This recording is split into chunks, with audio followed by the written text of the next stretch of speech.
Bienvenue dans cette vidéo dans laquelle je vais tout simplement vous montrer le procédé d'optimisation de publicité à suivre. Qu'il n'y a rien de compliqué, qu'il faut tout simplement suivre ce que j'ai à vous montrer ici et avoir de très bons résultats avec vos publicités. Alors, donc, bien avant de voir le procédé, donc il y a quelques trucs à savoir vite fait. Consultez toujours les données des 7 derniers jours. Je sais que beaucoup de personnes ont tendance à checker tout le temps leur compte publicitaire ou, bon, la plupart des pseudo-experts sur Internet ont tendance à dire de lancer des publicités, voilà quoi, de laisser tourner 24 heures, 112 heures, de supprimer la publicité si elle ne fonctionne pas, bla bla bla bla, et j'en passe. Pourtant, la meilleure des choses à faire est de consulter les données de ces derniers jours. Et voilà, donc vous consultez les données de ces derniers jours et vous enregistrez toutes les améliorations apportées donc dans vos systèmes. Par exemple, vous aurez ce fichier-là pour tous ceux qui ont pris les ressources premium et tout. Donc pour tous ceux qui ont pris voilà quoi, les ressources pro dans le système de conversion, vous aurez accès à cette ressource-là. Donc en gros, bah voilà. Et ici, vous pouvez tout simplement remplir les informations revenus bruts, revenus nets et tout, bénéfices. Et voilà, vous remplissez ces informations et ça se calcule automatiquement. Vous voyez, bah, ici, il y a des formules qui calculent automatiquement tout ça. Voilà, vous enlevez les dépenses, etc. Vous mettez le nombre d'achats, les dépenses et puis, bah, vous voyez, donc, et ça, vous permet d'avoir justement un aperçu global et quotidien parce que c'est un tracking quotidien de performance. Vous allez voir que bah, ici, il y a le 1, le 2, le 3 jusqu'au 31 du mois. Donc, en gros, c'est ça. Et s'il y a le mois, bah, il faut tout simplement mettre le mois. Donc, si vous êtes au mois de décembre, vous mettez décembre. Si vous êtes janvier, vous mettez janvier. Et puis, vous créez tout simplement, vous faites dupliquer et vous dupliquez les onglets au fur et à mesure. Donc vous aurez tous les mois de l'année. Donc, voilà. Et ça, ce tracking de performance-là, donc ça vous permet ici, surtout à cette étape-là, de noter des remarques, de prendre des notes. Donc en gros, quelle est l'amélioration ou la chose que vous avez modifiée le 4 mai 2024 par exemple et tout. Vous notez ça.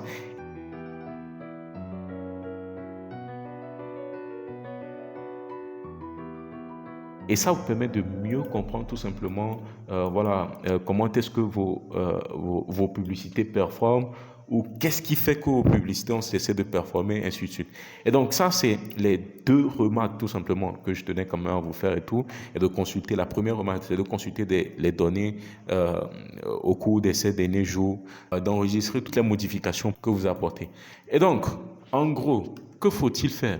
Donc, la première question à se poser, c'est est-ce que votre pub a dépensé au moins une fois le AOV et le Average Order Value? Donc, si vous avez plusieurs e-produits dans votre système de conversion, un premier e-produit à 9 euros, un autre e-produit à 29 euros, un autre e-produit à 100 euros, ainsi de suite, bah, il faut tout simplement simuler ou estimer la valeur moyenne de votre panier si vous n'avez pas encore des stats. Mais si vous avez déjà les données et que vous savez que, bah, OK, il y a tel pourcentage de personnes qui prennent le premier e-produit, il y a tel pourcentage de personnes qui prennent l'offre flash et tout, que ce soit l'accélération ou le rebond, il y a tel pourcentage de personnes et tout qui prennent tout simplement votre e-produit récurrent, votre e-produit premium, etc. Si vous avez ça, vous connaissez déjà votre average order value. Donc en gros, c'est la valeur moyenne du panier. Donc en gros, c'est ça. Et là, vous posez la question, oui, si c'est oui, bon. En fait, le truc, c'est quoi? Tout d'abord, si c'est non, il faut laisser dépenser.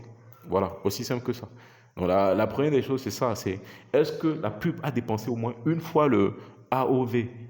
Donc, si c'est non, laissez au moins dépenser une, c'est ça. Si par exemple, la valeur moyenne de votre panier, c'est 60 dollars, laissez la pub dépenser au strict minimum ça. Parce que de toutes les façons, si par exemple, votre pub dépense 59 euros et que votre e-produit coûte 60 euros, et que vous faites une vente, tout simplement, bah, vous êtes quand même en gain. Vous êtes quand même en gain de 1 euro. Ce n'est pas grand-chose, mais c'est toujours intéressant.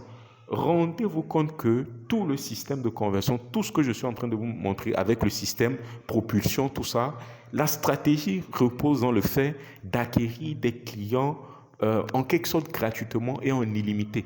Dans la manière où s'il faut dépenser 100 euros pour avoir un client qui va acheter un e-produit à 100 euros, il faut le dépenser tout simplement. Parce que non seulement vous avez fait 100 euros de vente, vous n'avez pas été en perte ni en gain, on est bien d'accord, mais vous avez quand même reçu ou obtenu un contact client intéressant. Et ce client-là, grâce à toutes les stratégies back-end marketing et tout que vous allez mettre en place, ou grâce à vos offres premium, vous pouvez relancer ce client-là et lui vendre quelque chose qui coûte 500 euros, 1000 euros, 3000 euros, peu importe. Et voilà, avoir une très bonne rentabilité sur du moyen long terme. La meilleure des choses à faire, c'est de laisser dépenser au moins une fois la valeur moyenne de votre panier. Donc, si c'est dépensé, voilà, est-ce que ça fait une vente? Si ça n'a pas fait de vente et tout, désactivez tout simplement la pub. Simple. À moins que vous avez un CAC. CAC, c'est Customer Acquisition Cost. Donc, en gros, c'est le coût d'acquisition client. Ou ROAS, Return on Ad Spend et tout, donc retour sur investissement publicitaire. De toutes les façons, vous avez un fichier dans lequel il y aura toutes ces appellations, voilà, tous ces noms, que ce soit le ROAS, que ce soit le CAC, que ce soit le CTR, Click-through Rate, etc. Vous aurez tout ça, vous aurez les définitions, vous aurez des explications concrètes et tout. Donc, si vous n'avez pas consulté ça, donc au fur et à mesure, si ces termes paraissent nouveaux pour vous, ne vous en faites pas, il faut tout simplement consulter le fichier que je vous ai fait à propos. Et boum, donc vous pouvez tout simplement comprendre et voilà, être dans le bain et quand je parle et ne pas être perdu, parce que s'il y a des termes comme ça que vous ne comprenez pas, ça va être compliqué pour vous de comprendre l'ensemble de ce que j'ai à vous montrer ici. Alors, donc si ça fait une vente, c'est simple. Si ça n'a pas fait de vente, vous désactivez, à moins que vous avez des coûts d'acquisition client et un retour sur investissement publicitaire qui sont en dessous des KPI. KPI, c'est tout simplement les indicateurs clés de performance. Donc, en gros, c'est ça. Et là, quand on parle de KPI ici, c'est quoi? En gros, CAC, c'est quoi? Votre coût d'acquisition client au-dessus du break-even. Le CAC doit être au-dessus du CAC break-even. Le coût d'acquisition client break-even. Donc, c'est tout simplement le coût maximum, c'est-à-dire la dépense maximale que vous pouvez faire pour acquérir un client et être ni en perte ni en gain. C'est aussi simple que ça. Maintenant, par rapport au ROAS, c'est un ROAS break-even que vous aurez préalablement défini. Vous pouvez dire, OK, à 1.1 de ROAS, c'est intéressant pour moi. À 1.5 de ROAS, c'est intéressant pour moi. Je vous recommande de laisser à 1.1. Bien que dans la plupart des cas, ce qu'on fait, c'est que même à 1 de ROAS, on continue toujours de faire tourner la pub. Parce que à 1 de ROAS, c'est ce que je vous expliquais tantôt. Parce que même si vous avez 1 de ROAS, vous n'êtes ni en perte ni en gain. Mais vous faites quand même des ventes. Donc ça, c'est bien. Donc en gros, on ne tue pas des publicités qui ont des ROAS de 1. Donc on laisse quand même tourner, voilà, parce que la rentabilité, c'est beaucoup plus en back-end marketing que tout va s'opérer. Et donc ici, le CTR, en gros, au-dessus de 2%. Ça dépend des secteurs et puis dans la niche dans laquelle vous opérez. Mais en toute sincérité, vous pouvez avoir des CTR au-dessus de 2%, c'est quelque chose qui est largement faisable et voilà quoi, c'est le strict minimum. Je pourrais dire 1% si je veux être un peu flexible, mais viser des CTR au-dessus de 2%. Donc le CTR, c'est le click-through rate. Donc en gros, sur tel nombre d'impressions, quel est le pourcentage de personnes qui ont cliqué la pub? Donc le CTR, c'est une donnée qui se calcule entre le clic et puis le nombre d'impressions que fait tout simplement votre pub. Alors, s'il y a une vente, oui, alors vous consultez vos données. Est-ce que vous avez des coûts par acquisition client, des CTR, des ROAS et tout, qui sont supérieurs au KPI? Si c'est non, désactivez la pub. Donc en gros, si c'est oui, tout simplement, laissez encore dépenser 2-3 fois votre average order volume. Ça, c'est la structure et c'est tout ce qu'il y a à comprendre et tout par rapport à l'optimisation des publicités. Maintenant, si je dois récapituler, le plus important, c'est le coût d'acquisition client. Combien est-ce qu'un client vous coûte? Et lorsque vous avez le coût d'acquisition client, c'est en quelque sorte, ou je pourrais dire à la limite corrélé au retour sur investissement publicitaire, le ROAS. Donc ça, ce sont les métriques très importantes pour l'optimisation. Donc en fait, tous les autres, c'est voilà quoi, c'est du blabla. Donc consultez ces deux métriques-là. Et si vous êtes rentable, Ne tuez pas la publicité, laissez la publicité tourner.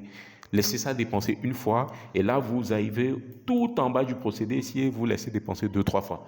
Mais donc, si ce n'est pas rentable, si vous avez dépensé au moins une fois votre panier moyen et que vous n'êtes pas rentable, bah, tout simplement, vous pouvez tuer le adset en question, la publicité en question, excusez-moi, et puis créer une autre publicité ou bien remplacer cette publicité par une nouvelle, une variation de concept, etc., comme je vous l'ai déjà montré dans les précédentes vidéos sur les créatives et voilà.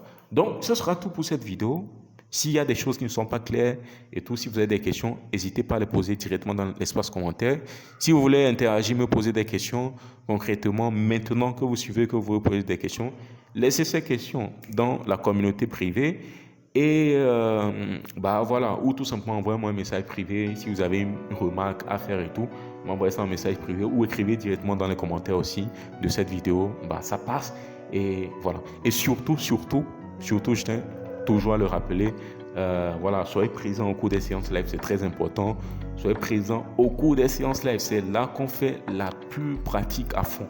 Donc c'est là que vraiment, voilà, vous pouvez avoir le soutien nécessaire et tout, la présence nécessaire et tout pour qu'on puisse réellement vous aider. Et c'est toujours intéressant d'évoluer comme ça en groupe, en équipe et tout. Donc voilà, ce sera tout pour moi. Merci, c'était Melio. Peace, ciao, prenez soin de vous. Moi, je vous dis à très bientôt dans la prochaine vidéo.